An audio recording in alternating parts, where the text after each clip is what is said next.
Dears, അപ്പോൾ ഇന്ന് നമ്മൾ ന്യൂ ഇയർ ആഘോഷിക്കാൻ വേണ്ടി കാലിക്കറ്റിലേക്ക് പോവുകയാണ്. ഇത് നമ്മൾ കുറച്ച് മുന്നേ എടുത്ത വീഡിയോ ആണ് കേട്ടോ. അപ്പോൾ ചാലിയത്ത് നമ്മൾ ജങ്കാർ വഴിയാണ് നമ്മൾ കോഴിക്കോട് എത്തിയിട്ടുണ്ടായിരുന്നത്. ആദ്യം തന്നെ റൂം ബുക്ക് ചെയ്തുകൊണ്ട് വലിയ സീനൊന്നും ഉണ്ടായിട്ടുണ്ടായിരുന്നില്ല.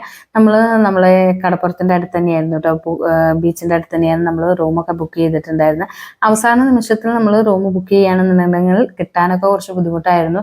സത്യം പറഞ്ഞാൽ ഞങ്ങൾക്കും ഈ റൂമൊന്നും കിട്ടില്ലായിരുന്നു. ഞങ്ങൾ എറണാകുളത്ത് പോകണമെന്ന് വിചാരിച്ചിരുന്നതായിരുന്നു. പിന്നെ ചില സാങ്കേതിക കാരണങ്ങൾ കൊണ്ട് നമ്മൾ കോഴിക്കോടിലേക്ക് മാറ്റി പിടിച്ചിരുന്നുള്ളൂ. ഈ ഒരു ഹോട്ടലിൽ നിന്ന് നോക്കിക്കഴിഞ്ഞാൽ കോഴിക്കോടിന്റെ ഒട്ടുമിക്ക ഭാഗങ്ങളും നമുക്ക്, അതായത് നമ്മൾ ബീച്ച് സൈഡിലാണല്ലോ നമ്മൾ ഈ ഒരു റൂം ബുക്ക് ചെയ്തിട്ടുള്ളത്. ഒരുപാട് ഭാഗങ്ങൾ നമുക്ക് ഇവിടെ നിന്നിട്ട് കവർ ചെയ്യാനായിട്ട് കഴിയും കേട്ടോ.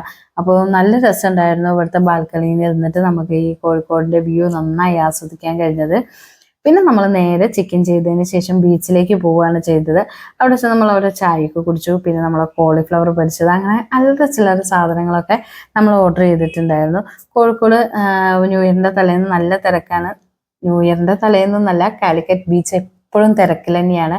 എന്താ പറയുക, നമ്മളെ ഒരു കാലിക്കറ്റ് ഇങ്ങനെ നല്ല സുന്ദരിയായിട്ട് ഒരുങ്ങി നിൽക്കാന്നൊക്കെ പറയില്ലേ, അതുപോലെ തന്നെയാണ് ബീച്ചിൽ നിന്നിട്ടുണ്ടായിരുന്നത്, ലൈറ്റുകളും കാര്യങ്ങളും ഒക്കെ ആയിട്ട്. പിന്നെ ഇതിനു മുമ്പും ഞാൻ രാത്രിയൊക്കെ നമ്മളെ ഈ ഒരു ബീച്ചിൽ വന്നിട്ടുണ്ട് കേട്ടോ. അന്നും ഇതുപോലെ ഒരുപാട് ആളുകൾ ഉണ്ടായിരുന്നു. അത് ന്യൂ ഇയർ ആഘോഷിക്കാനൊന്നുമല്ല, നമ്മൾ ചുമ്മാ ഇതുവഴി പോകുമ്പോൾ കയറിയിട്ടുള്ളതൊക്കെ ആയിരുന്നു.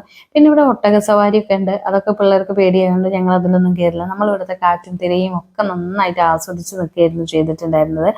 അങ്ങനെ ഒരു അരമണിക്കൂറൊക്കെ നമ്മളിവിടെ നിന്നു. അതിനുശേഷം നേരെ നമ്മൾ റൂമിലേക്ക് പോയി. രാത്രി പിന്നെയും തിരിച്ചു വരാന്നൊക്കെ വിചാരിച്ചിട്ടാണ് പോയത്. പോകുന്ന വഴിയിലൊരു സർക്കസ് കൂടാരാണ് ഈ കാണുന്നത്. സർക്കസ് കാണാനൊന്നും നിന്നിട്ടുണ്ടായിരുന്നില്ല, നേരെ റൂമിൽ പോയി. പക്ഷെ റൂമിൽ ചെന്നപ്പോൾ പറയാതിരിക്കാൻ വയ്യ, ഒരേ പൊളി എന്ന് പറഞ്ഞു കഴിഞ്ഞാൽ പൊളി അവസ്ഥയാണ്. താഴെ കേക്കിന്റെ ഒരു ഷോറൂം ഉണ്ട്, 2 റാബിറ്റ്സ് എന്നിട്ട്. അവർ നന്നായിട്ട് തന്നെ ന്യൂ ഇയർ ആഘോഷിക്കുന്നുണ്ട്. അവിടെ പാട്ടും കൂത്തും മേളൊക്കെ ആയിട്ട് ഒരു കഥ തന്നെയാണെന്ന് പറയാം. നമുക്ക് നമ്മൾ മനസ്സിൽ ആഗ്രഹിച്ചത് എന്താണോ അതാണ് അവിടെ കേട്ടാ. നമ്മൾ ആഗ്രഹിക്കുന്നത് നല്ല തിരക്ക് മീൻസ് തല്ലുകൂടലല്ല കേട്ടാ.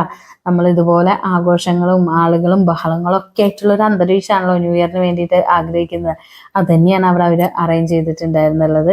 ഇവിടെയുള്ളൊരു ചേട്ടനും ചേച്ചിയും ഡാൻസ് കളിച്ചത് പൊളിയായിരുന്നു കേട്ടോ. ഓരോരുത്തരും ഇഷ്ടമാണ്, അവരെങ്ങനെയാണ് ന്യൂ ഇയർ ആഘോഷിക്കുന്നത്, അവർ ഓരോരുത്തരെയും മനസ്സിലുള്ള ഇഷ്ടങ്ങളാണ് നമ്മളിവിടെ പ്രസന്റ് ചെയ്തുകൊണ്ടിരിക്കുന്നത്. ചിലപ്പോൾ ഇത് കാണുമ്പോൾ നിങ്ങൾ പറയും ഓരോരുത്തർ ഡാൻസ് ചെയ്യുന്നത് ഇങ്ങനെ ഇട്ടിട്ട് എന്താ കാര്യം എന്നുള്ളത്.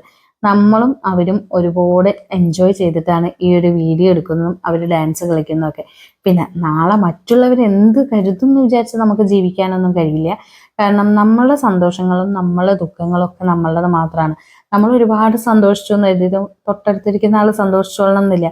നമ്മൾ ഒരുപാട് വിഷമിക്കുന്നുണ്ടെന്ന് കരുതിയതും തൊട്ടടുത്തുള്ള ആൾക്ക് ആ വിഷമമായി തോന്നണമെന്നില്ല. ഇതാണോ വലിയ കാര്യം എന്ന് തോന്നും. അതുകൊണ്ട് ഓരോ നമ്മൾ ജീവിക്കുന്ന ഓരോ നിമിഷം നമ്മളുടേത് മാത്രമാണ്. അത് നമ്മളെ സ്വകാര്യതയായിട്ട് കൊണ്ടാടുക. ദൈവത്തിന് നിരക്കാത്ത ഒന്നും ചെയ്യാതിരിക്കുക. അപ്പൊ ഈ വർഷം എല്ലാവർക്കും ഹാപ്പി ആവട്ടെ കേട്ടോ.